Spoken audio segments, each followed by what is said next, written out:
Welcome back to Definitely Not Definitive. I'm Ken. And I'm Bethany. And we're just a couple of kooky crazy kids in love that love reacting to some Arcane. We do, and it's the penultimate episode. Ooh, nice penultimate use. There, that's good. Act 3 has started off very well, very strong, and I feel like this episode's gonna be crazy. It's gonna be a sad one, and then hopefully it ends on a good note. And I don't know. This the way this is going. I don't know if it's gonna have a happy ending for everybody. Well, and who knows? They might not want to give us a satisfying happy ending if there's going to be like a season 2. Yeah. Because then you don't want to wrap up everything and put a nice little bow on it. This is true. Mel's story. Ooh, damn. When I was 10, your grandfather brought me to the aftermath of the Battle of Hildenau. He wanted me to know death. If you want to last in this world, you must learn to be both the fox and the wolf. I will give you the world, child, if you prove you can take it. What should we do with her? Strip her of her possessions and send her to the far colonies. She's a symbol of the old regime. Kill her now. Only one must die. We can show the people we are merciful. She said the wrong word. She does not want to hear mercy.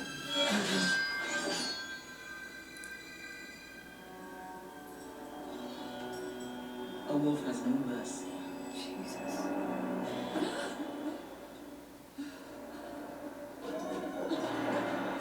Will you be okay? I'll be right back. Okay. Jace.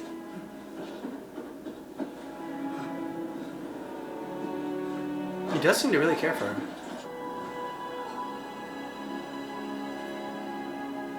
Where's Echo? I don't know. It's gone.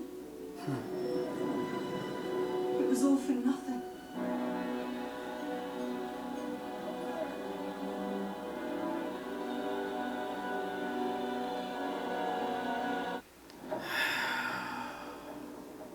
Sir, we've secured the area. Sir? You alright?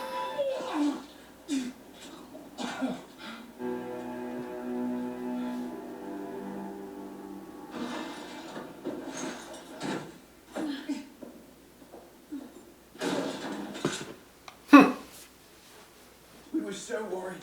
Thank goodness you're safe. This is Vi. She's from the Undercity. So I see. Could we have a word, Caitlin? You understand you've broken several laws. She was doing what she thought was right. Your actions reflect on the entire body. You know what else reflects on the council? It's citizens living on the streets, being poisoned. Yes. Having to choose between a kingpin who wants to exploit them and a government that doesn't give a shit.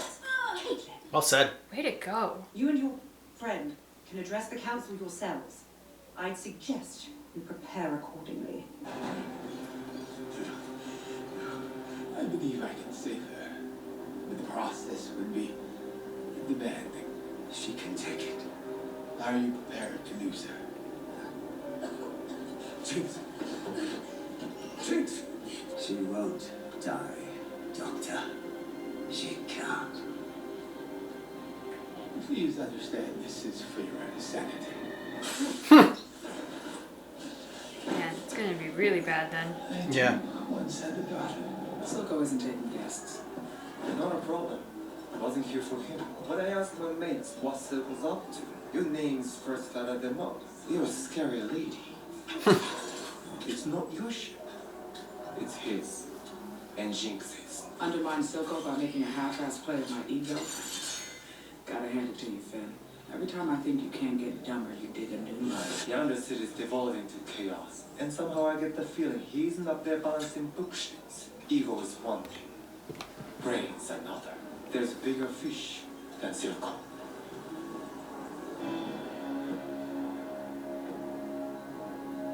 Mom's returned. What are you doing here, Mother? Time of visit. I've heard stories of Piltover's hospitality. You didn't sail halfway across the continent to sample the local cuisine. It's been over a decade now. Since you banished me. Such drama. Your brother's gone. He crossed the wrong man. Your Jace Talus has turned his eye to Hextech weaponry. I knew it. I sponsored Hextech to protect the city, not burn burn it to the ground. I'm here to help guide you to the right decisions. I don't need your guidance. We'll see. Miss Madara. I'm off to sample the local cuisine. Oh, okay. She's such a like buff warrior queen. I mean, she's very intimidating. You did all this yourself? Without even going down there? I thought Powder could get obsessed. What happened to her? It's not your fault. Me and Powder used to share a bed like this. We played a game where we pretended to be bigger and bigger monsters. Sometimes I'd get carried away and she'd get scared. I pretended to chase bad monsters away. I'd say, no monster's gonna get you when I'm here. Then a real monster showed up. And I just ran away. I left her.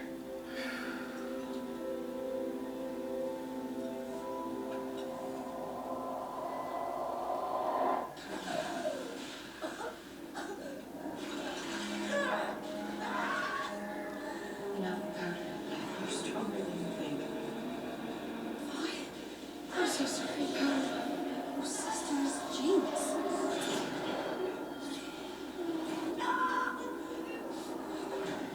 I understand this must be painful.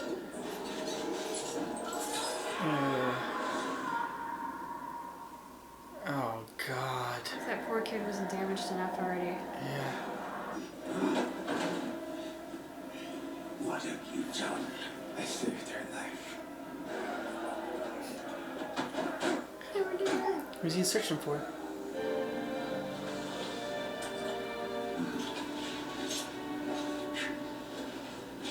Huh? Okay. Like this.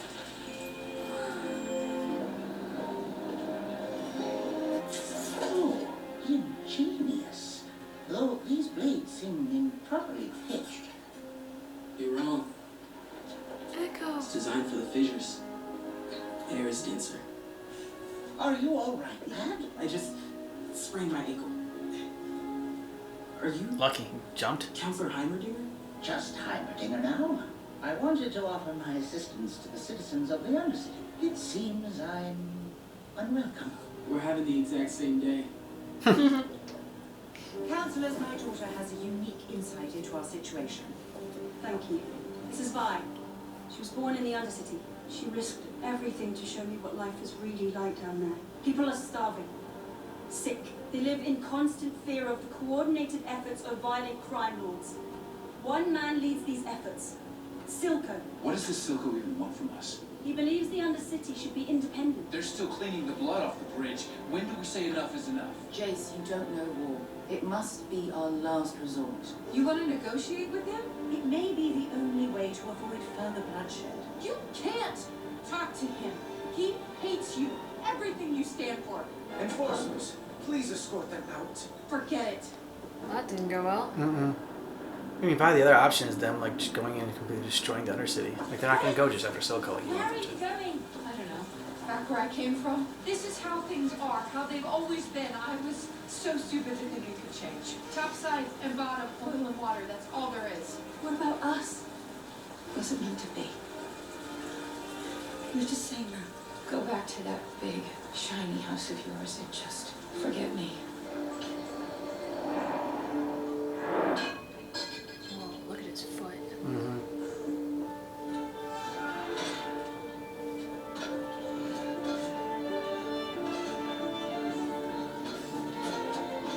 This just makes me think of Forrest Gump.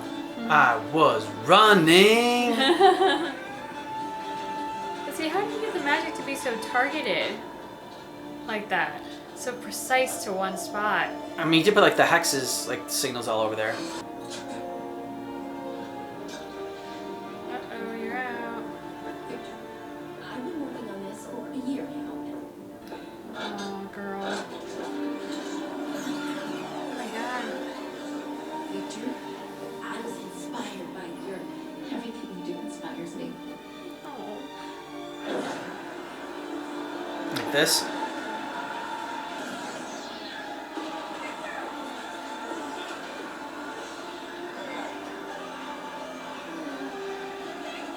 Oh, Jesus! Oh my god.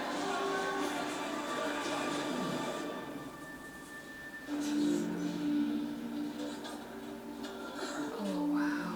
This guy? No. Yep. Magic always has a price. Do you want to make Silko pay for what he's done? I could have you arrested. You guys really like to bandy that threat around. Yeah. So you just wave an arm, have someone dragged off, don't bother to find out what it does to someone being stuffed in a stone box for weeks or months or even years? Yeah. I want to make Silko pay. You said you were tired of doing nothing. That's the only sensible thing that came out of anyone's mouth tonight. Oh, yeah!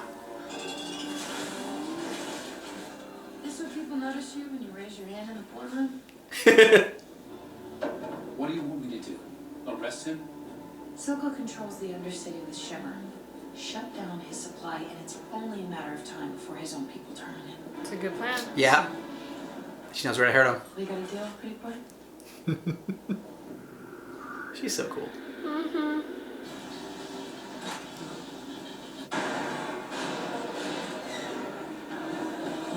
Nice. Oh!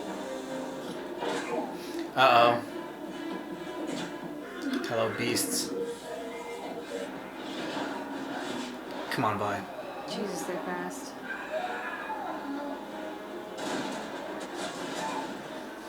Alright, dude. It's time to start using your beat stick. Yeah, like do something other than just standing there looking at it. Cue kick-ass music!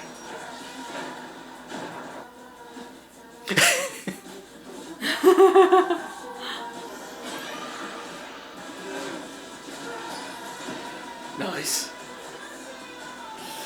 You guys don't realize how swole he is underneath that costume. Yeah, right? This is the whole point of having the gratuitous shirtless shot earlier. Was for this moment. Ooh. Damn. Go by. Yeah, uppercut. Ooh, no. Rib smash. Oh, it's a hammer and it's... A gun? Yeah! Whoa.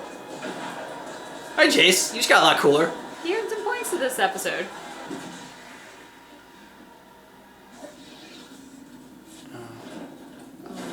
And that's why Silko needs to be stopped. Yep. And using just kids to fight his battles.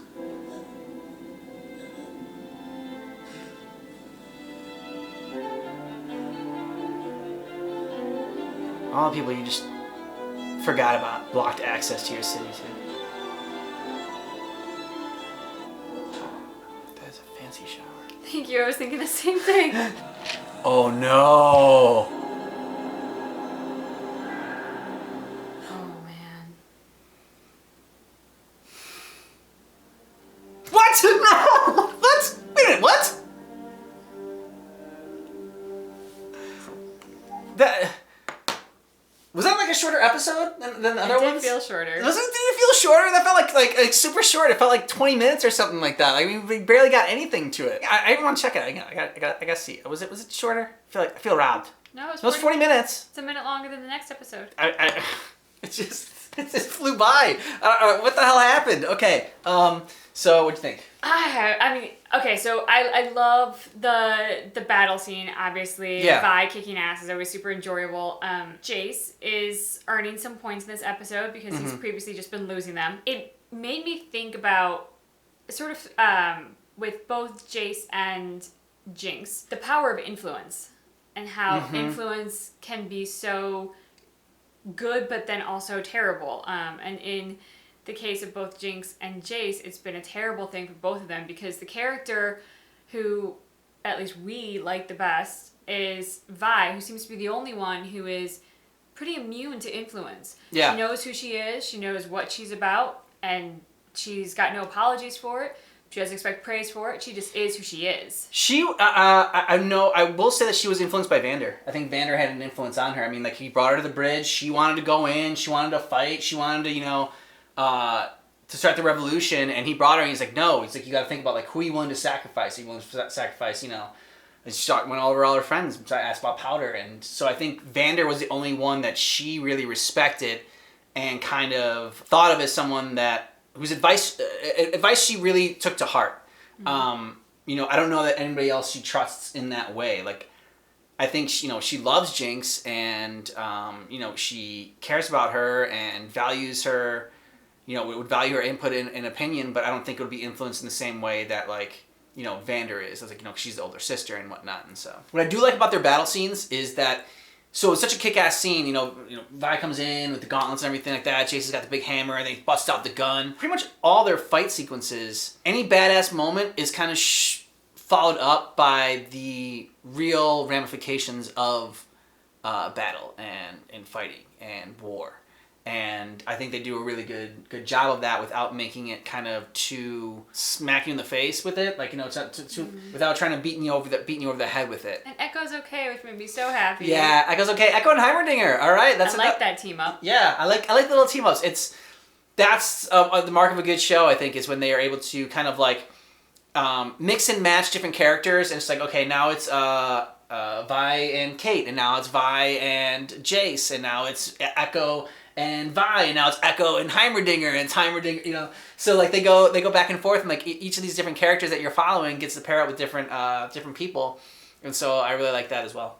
I also think just the social commentary within this show is brilliant. I think the mark of good art is for it to hold a mirror up to us and let us see ourselves in all the good or bad, or our society or our culture, and kind of like walk away with some thoughts on it and some feelings about it, and kind of reevaluate it.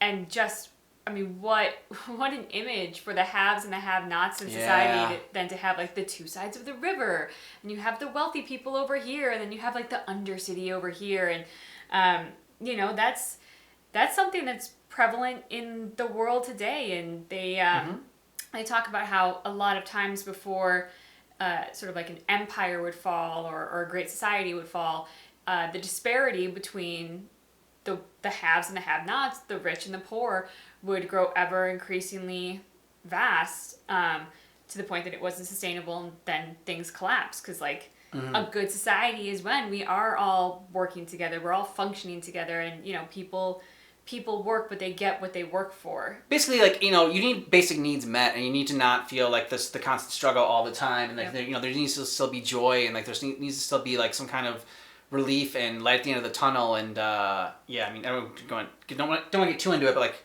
you know, people can't afford houses now. Like, people have to like share houses, they like buy houses with their friends, like.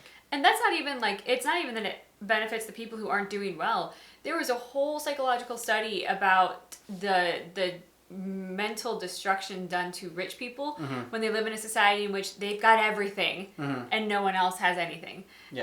And just that's not healthy or sustainable either. So it's, you know, it's spread out all across. It's truly better for everybody when life is functional in a place where, you know, you can get what you work for and have a life worth living. It's interesting they're introducing Mel's character, Mel's mom, right now. She seems like such a powerful figure, and kind of has she's like a mix between the Queen of Thorns in Game of Thrones and Brienne of Tarth. She certainly has like the size and the presence of someone like Brienne. I mean, she's fierce. But I don't think she has that sort of like honor that Brienne did in Game of Thrones. I mean, she's very much ruthless and willing to chop off a kid's head, which I don't think Brienne would ever do. You know, and so that's something that is it's interesting having her coming in here, and I think that I saw that there was going to be a second season of Arcane. I don't know if it's going to follow the same characters or if it's going to be something like, you know, I mean, I would imagine it would follow like around the same storyline. We can't say goodbye to Vi after this. Like they have to keep him in. And but I feel like she would play a central part in the second season. It seems like she would be someone that would be very formidable and very the politics involved in this is a cool aspect that I think they've only kind of barely scratched the surface on, and I think they can definitely dive in more. Like, this is the main attraction is Vi and Powder's kind of whole story and that, and even though it's called Arcane. I mean, but she comes out and says war is coming. Well, we've only got one episode left this season. There's no way we're going to start a war, see a war, and finish a war in one episode to wrap this up. So I think you're right. This is definitely teeing up whatever is to come, which could be, you know, arguably a bigger scale, broader story for the next season. And I have no idea I have not figured out Mel at all. And that's another great job for them. Fascinating character, because you know, I thought for sure she would, like, her end game was all just about power, and she wanted to like, every time I think she wants something, she like contradicts herself in a meeting, and like I thought she wanted war with Zahn and, like, you know, the Undercity. Well, so is she and then she stopped it and said no, wait, we got to try to do politics first. We got to do diplomacy. So is she the fox or the wolf? She didn't like her mom when her mom said you have to be both, and showed her what a wolf does, which a wolf leaves no survivors. Mm-hmm. And this whole time, she's 100% been the fox. Yeah. You don't know what she's about or where she stands, and she plays people brilliantly. I mean, she's got the wiliness of a fox in that way, and yet she's always hiding. I think it's good. I don't really have any big, bold predictions for the final episode. I think my prediction was just, you know, for the season 2 was for the mom, for Mel's mom to be, like, you know, a central part in season 2. I think that, by the way, the ending with the monkey in the glass. Well, and then you saw Jinx, right? Yeah, and she was in that corner there, yeah. With the purple eyes. Purple eyes. I think if Vi and Jinx aren't in the next season, then the only way that can be justified is, I think, that Vi will have to kill Jinx, and the only way that she would ever do that would be because Jinx is going to do something so horrible, so irredeemable. She's going to threaten so many lives that Vi's going to have to take her down. I think the only way Vi's going to take her down is if Vi goes down with her. Okay, so you think they both die? I think that's the only way you justify not having them in season 2, because they are our hook. And I don't think that you can go on to a season 2 without us wondering what they're doing at that moment in time if they're both still alive. So if you want our full reactions, go ahead and check out the description of this video. We have a link to our Patreon account, and help support the channel, and we really appreciate it. And now that you've seen our reaction for Arcane, episode 8, we're getting ready for episode 9, the finale. I don't want it to end, but all good things must come to an end. Just keep in mind that our reaction is definitely not definitive.